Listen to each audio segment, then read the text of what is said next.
what I've learned over the years is to listen and to just the whole concept of having a conversation with a person, trying to think the way they think. Don't try to be right.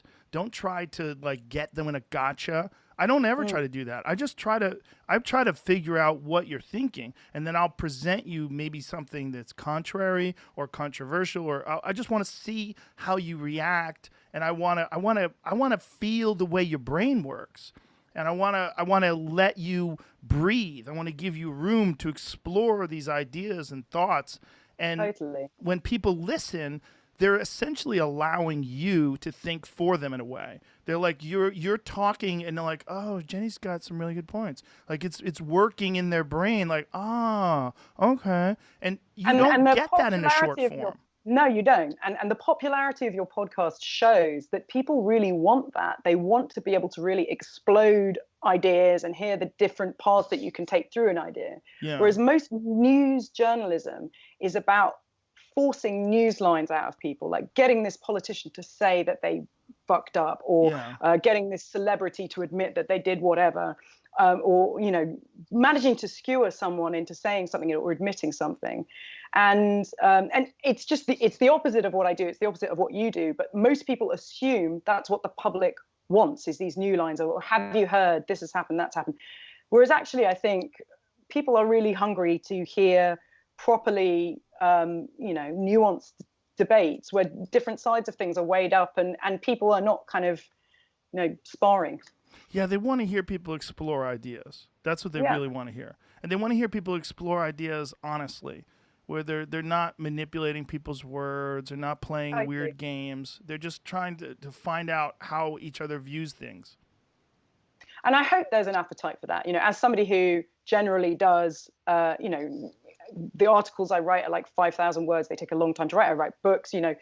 I hope that people are always going to see the value of that, because doing that kind of stuff takes time, and it takes thought and energy, and it's not as disposable as doing this quick interview where you're really clever and you've managed to get someone to say something or admit something that they haven't admitted to anyone else.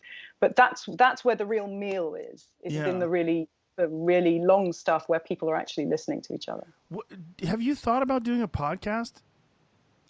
I'd love to do a podcast. I did a podcast documentary, a kind of true crime thing, where I kind of did a story as a podcast.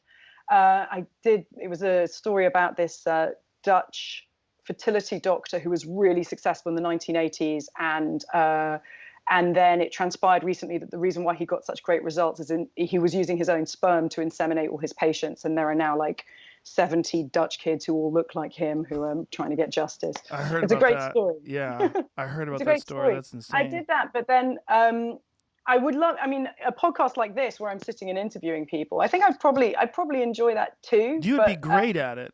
You really should do yeah, it. You would be fantastic at it. I really think that's. I mean, you're well, that's built quite for it. an endorsement. I would love to do it. I guess it's all about picking the right people, isn't it? I mean, how do you choose who comes on your show? It just has to be interesting. That's all I do. Luckily, there's no one telling me who to have on. So I just find people's books interesting, or I find the subject matter interesting, or I'll watch a video interview with them with someone else. Like, oh, I like the way they think, and I just want to talk to them. That's it. That's the only motivation. And occasionally, some of them are famous. Like there's some really interesting famous people, but that's it. Or maybe an artist that I really enjoy, or whatever it is, with an author I really enjoy their work. I just like to talk to people that I'm interested in, and that's my compass. Like what? Have you ever asked to speak to somebody and it's turned out they're not that interesting? Yeah, I've had a few of those. I don't need to mention any names, but yeah, See, I've that's trudged the kind through of them. question where I'm trying to get a news line out of you. Yeah, No, we should be asking those kind of questions. I don't want to be mean. Yeah, there's some that I thought were going to be interesting, and it just turned out to be sad. It was depressing, and it's But I think you're lucky in that you have a reason to have a podcast, which is that you're a comedian. You do your ultimate fighting thing. You have you as a brand. And for me, the problem that I've had as a journalist my whole life is that people always say, like, what kind of journalist are you? And I'm a journalist who, like, I look at stuff I find interesting, whereas most other journalists, they're like, you know, I'm an environmental journalist, or I write about women's issues, or I'm a political specialist. And I'm like you, like, I want to do whatever interests me, but I haven't been given the same opportunities to do it because I don't have that other thing, which is I'm a comedian, so you should come along with me in what I think, because, you know. Yeah, but you're a respected broadcaster. Like, people know who you are. You're an author, a published author. I think if you build it, they will come. I really do. I really think you should do it. Okay, well, if you say so, then I've got to, really. Please, Maybe please do it.